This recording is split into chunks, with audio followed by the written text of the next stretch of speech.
Well, hi kids, Pastor Al here this morning. Good to see you all. Hey, you probably know I like watching dog videos, and one of the ones that I wind up watching a lot when I see links to them are videos of dogs who are in shelters who wind up getting adopted. Usually these sad, unhappy dogs, and waiting for someone to adopt them. And it's a pretty sad story for some of them, but I'm going to show you one today that I've really enjoyed watching. Every year, roughly 3.2 million shelter animals get adopted, but that includes a little more than 700,000 that come in as strays, only to be reunited with their owners. From a statistical standpoint, just 25% of shelter dogs find forever homes. Typically, people gravitate to young, adorable pups. That means older dogs, as well as those with behavioral problems, health issues, and dogs that, well, aren't necessarily cute, either live their last days in confinement or they're euthanized.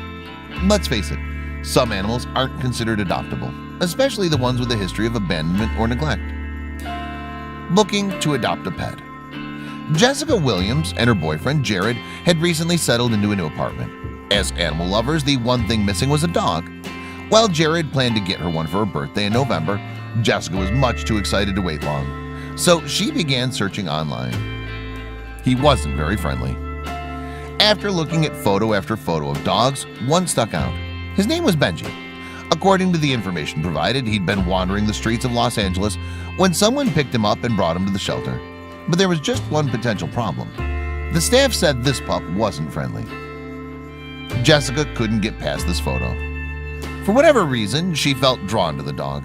She knew there'd probably be challenges, but that didn't matter. That's when she and Jared decided to go see Benji in person.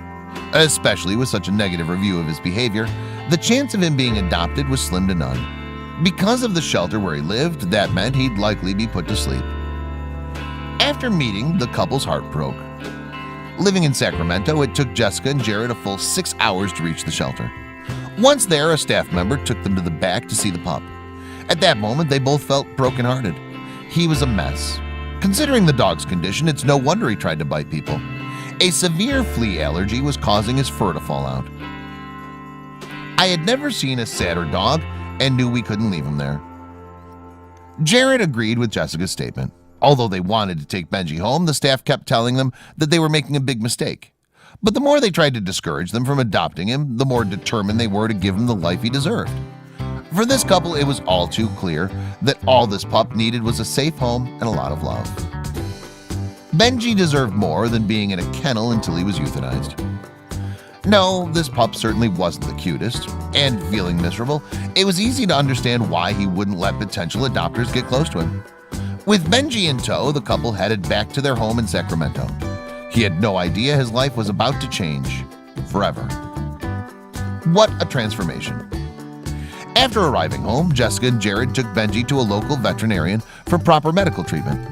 Now on the mend, he turned into an entirely different dog. He began playing with toys and followed the couple everywhere they went. This sweet pup even started curling up in their laps. He realized he had a mom and dad who loved him unconditionally. Today, the once pathetic dog is doing great. One of his favorite activities is to go for car rides. All Jessica has to say is, "Let's go," and he begins barking out of sheer excitement. Yes, this couple gave Benji what he needed, but in return, he's provided them with a lot of love, laughter, and happiness. Now, isn't that cool what happened? You know, you see a lot of these videos of dogs in shelters, and they're very, very sad. Some of them will whine all night. Some of them will bark. Some of them will just put their head in a corner and not even move for hours and hours and hours. It's really kind of hard to watch. And it's interesting when you think about the fact that even when these dogs are in shelters, in a way, they kind of have everything they need. I mean, they've got food, they've got water, they've got a place to sleep, they're safe because they have their own enclosure, they've got shelter from all of the weather. I mean, after all, why should a dog be sad if a dog is everything a dog needs? Well, the one thing they do need that they don't get in there is love.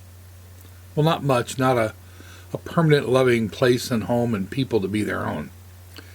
And there's a lesson in there, and it's so fun to watch some of these dogs, which are so sad and so afraid, suddenly get adopted. And some of them, take a while to warm up to their family. Some of them start jumping around just as soon as they realize they've got a get out of jail free card. Because once they realize that they have some people in their life, everything changes.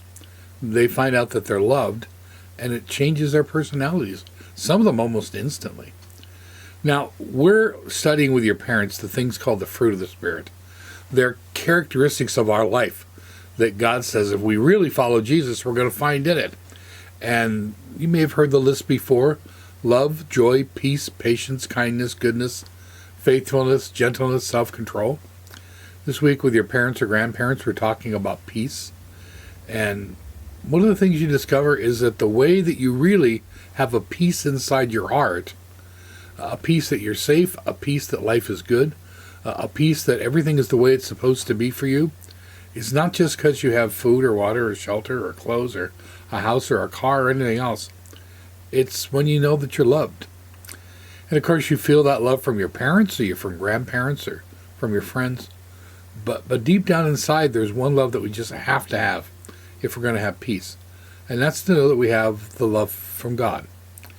And that's why God sent Jesus Christ, so that we would know about God's love in the most perfect, the most wonderful way possible.